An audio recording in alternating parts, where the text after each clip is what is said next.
Okay.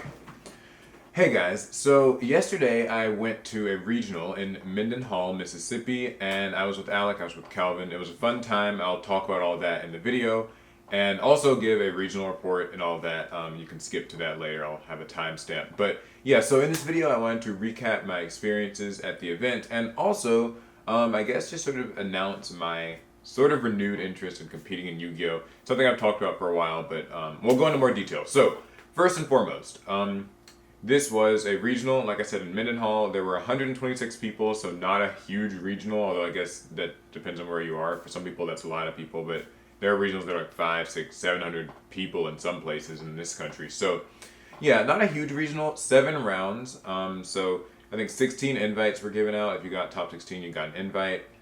Spoiler, I didn't get an invite. I was very close, but I didn't get one. My record was 5-2.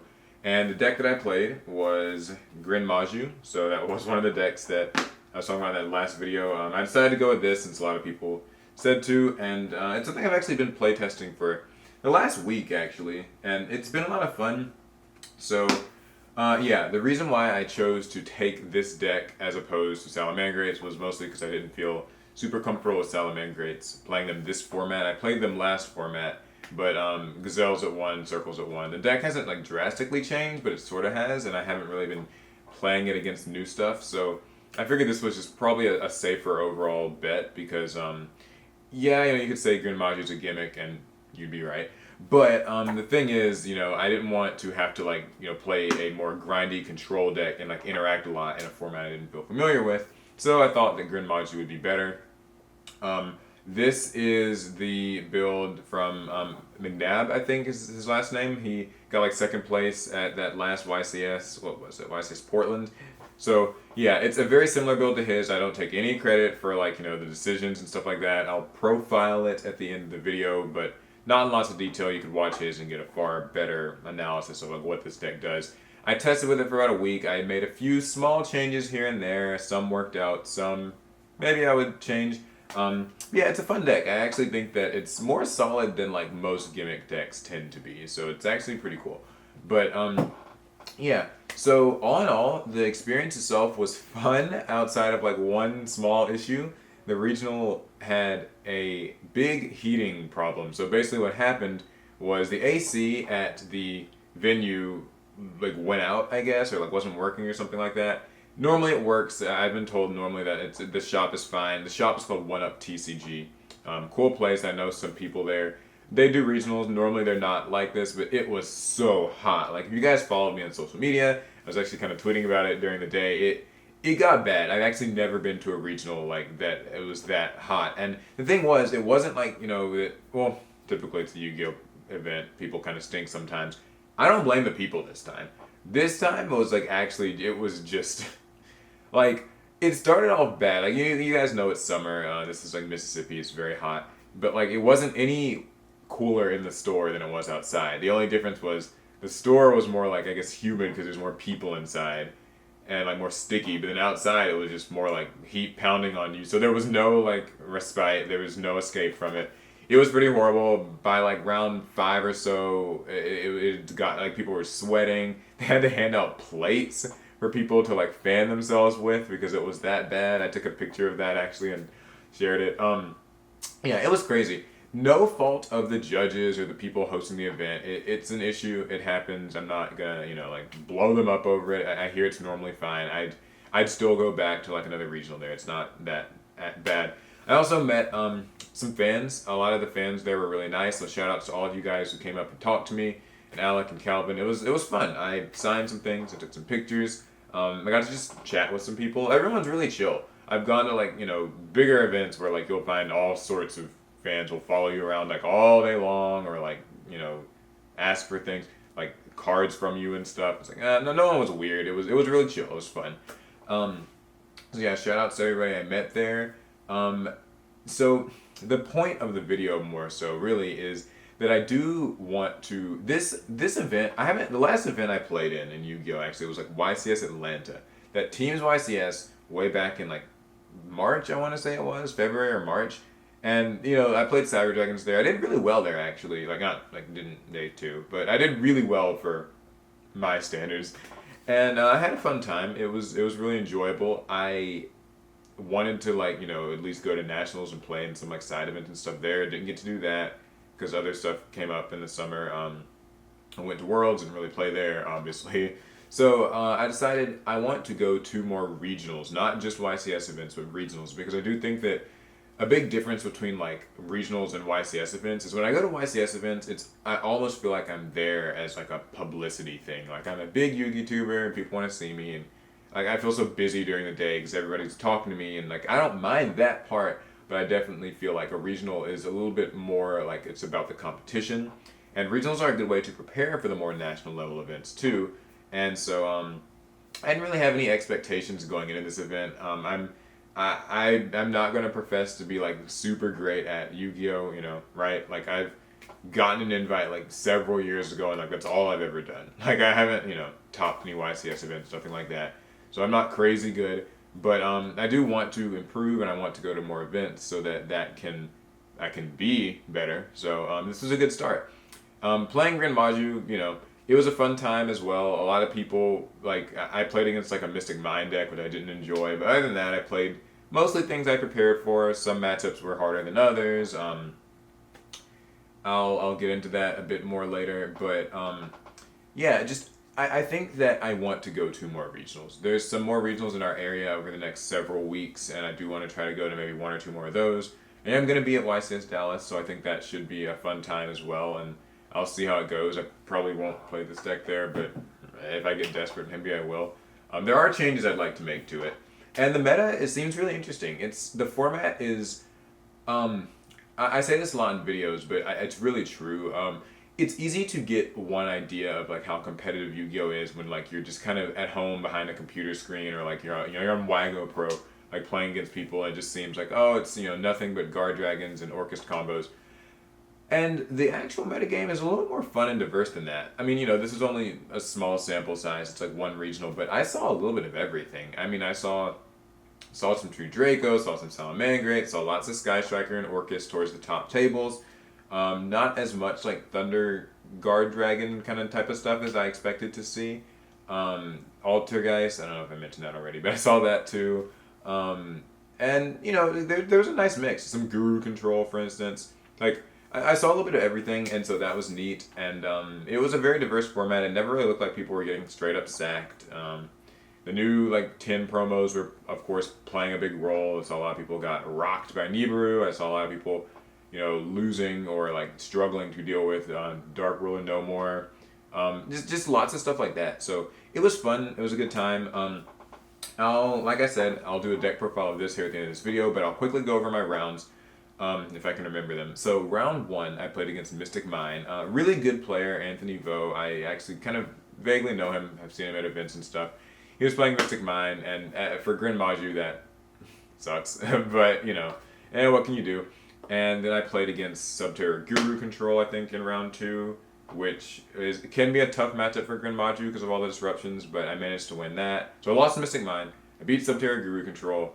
Round three, I played against Altergeist. Really, really nice guy. He was actually playing like a build, I think that was like the same as DZ's build. So, shout outs to DZ or whatever. Yeah, he beat me. Altergeist is another hard one for this deck. Then I played against an Orchis player that was a pretty big fan of the channel. He was a really nice guy, and I won that. Orchis was a deck I'd prepared for a lot, so I felt very confident about dealing with Orchis.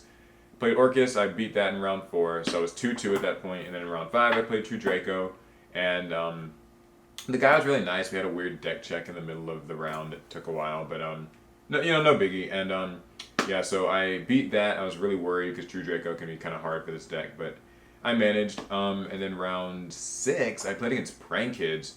Really good Prank Kids player. Like it was like an invoked Prank Kids deck that would like make Mechaba and like totally awesome and like, all this other crazy stuff. And I was really worried because they can like burn you and like gain life points, and if time runs out, that gets scary. But I managed to squeak out a win in a pretty close game three. And then in round seven, I played against Orchis, and I won against that. So I ended at 5-2. I didn't get an invite. I got 19th place. But what can you do? You got to start somewhere. Okay, so a quick deck profile of Grand Maju. like I said, check out McNabb's profile. He actually is the person who innovated on this deck, not me, so I don't want to take really any credit from him. He could explain this a little bit better, but I'll go quick. So, triple Grin Maju. This is the namesake of the deck, although it's actually not really the win condition so much. This was important to me during the games because I could use it sometimes to like bait out maybe like a Solemn Judgment, but usually what I try to do is actually bait Solemn Judgment before I summoned it and then like beat people with it. So that worked most of the time. Gizmek is the cool new tech card that everybody's talking about for this deck. This card really does put in work. Like, you use it a lot during your opponent's end phase, or at least that's how I was doing it. Like, when my opponent's end phase would happen when they went first, because, this is a going second deck, I would, like, activate Gizmek, and then on my turn, I could pop stuff, and it set up Grin Maju, and it pulled its weight a lot throughout the day. It's good for so many things.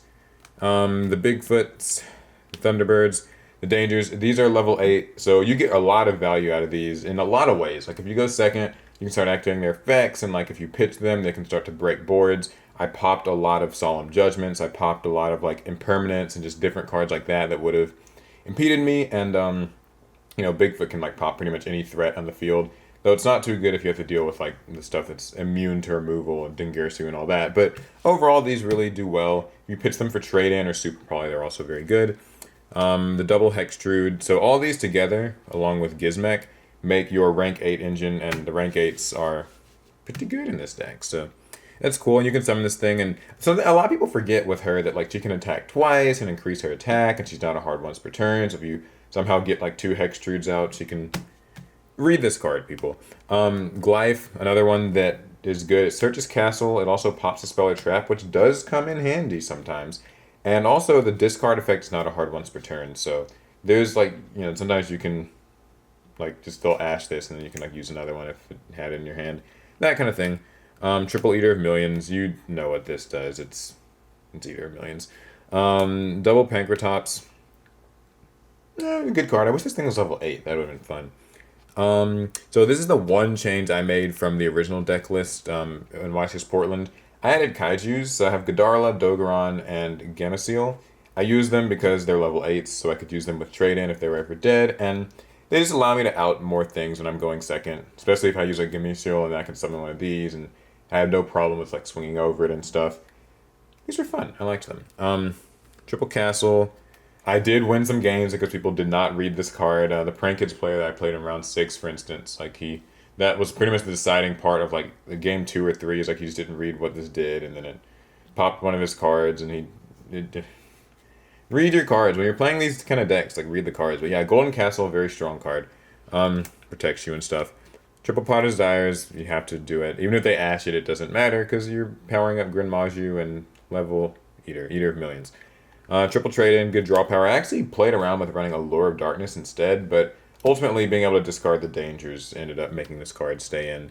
Super Poly is so good. It's an MVP card. It makes Orchists and stuff like that very free for this deck. And a few other decks. I run a lot of targets.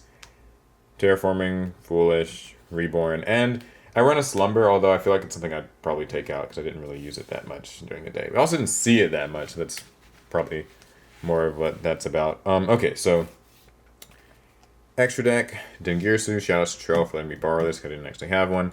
Hope Harbinger. So Dingirsu is just useful for removal, and he can protect your field spell and other things. Hope Harbinger eats a spell, but the one time I summoned it, it got something, like it got outed immediately. They had something crazy. Xenophon the Sky Prison is pretty busted against Salamangreats, and other graveyard reliant decks. Zombie Stein, never made him. Galaxy Eyes, Line, they're good. They pop things. I didn't get to make them very much, though. My Super Poly targets, Starving Venom, MVP. I never played Salamangreats, but it could have been really helpful. Mud Dragon actually is low-key pretty helpful, too. I summoned it twice, and you can call Dark and, like, protect your stuff, and it's cool. Dragostopelia, very good because of Thunder Dragon, Colossus, and Titan. Like, if you ever, don't have 2 Darks to take, you can, like, just take a Fusion and a Dark and make this, and it's like a quick effect skill drain. You can also use this against things like Odd Eyes Vortex Dragon, which the Pendulum decks will summon in their Guard Dragon combo instead of making Hot Red Dragon, so you can take like a Vortex and a Jackal King and feel good about yourself. Nightmare Unicorn, Nightmare Phoenix, Barricade Blocker, and Siphon Lord Omega. Don't ask why this is in here. I was running the Gamma thing at first, and I was like, oh, I'll run Omega, and then I forgot to take it out, and then the deck list forms were due, and then that happened. So this was also, I was going to make this into the BLS Link monster because I have a lot of high-level monsters. I feel like I could maybe sack somebody with that, but Alec was using it for the day, so no worries. This just outs the last back row you need before you summon Grinbaji or something and swing, and this protects your field spell. So yeah, these were all pretty useful. Some didn't show up today, but they did show up in testing. And the side, so obviously this couldn't have been in the Y6 Portland profile. Triple Nibiru, that's actually won me my last game, and a couple of other games. This card's really OD. Dimension Shifter didn't really pull its weight. I didn't see it often, and when I did, it was like late or something. I might change this to something else. Triple Twin Twisters. When I played against the Mystic Mind deck, I saw Twin Twisters, but it just oftentimes wasn't enough. Dark Bribe and things like that. But if you discard Dangers for this, then this is really, really pretty busted. There can be only one Obnoxious Floodgate, and it goes in match. Less Obnoxious Floodgate because of like how Orcust and Salamangreats and stuff are mono-type, but can still be pretty good against like Altergeist or Sky Strikers. I think if I were to change one thing, I'd take out Dimension Shifters and make them like Cosmic Cyclones, so I'd have had more spell and trap removal against Missing Mind deck, and then maybe like some trolley one of D-Fissure or something, I don't know. Alright, and that's the video, so hopefully you guys liked it. Give it a thumbs up, of course. Leave a comment with your thoughts on my deck, experiences of regionals, I don't know, something like that. Check out TCG Player if you buy anything. Use our link down below and we'll get a small kickback. No extra expense to you, so that would be much appreciated. Check out Inked Gaming, get a custom playmat. Use the code APS10 and you'll get 10% off. And yeah, beyond that, we've got more videos coming this week, so see you guys in the next one. Pass turn.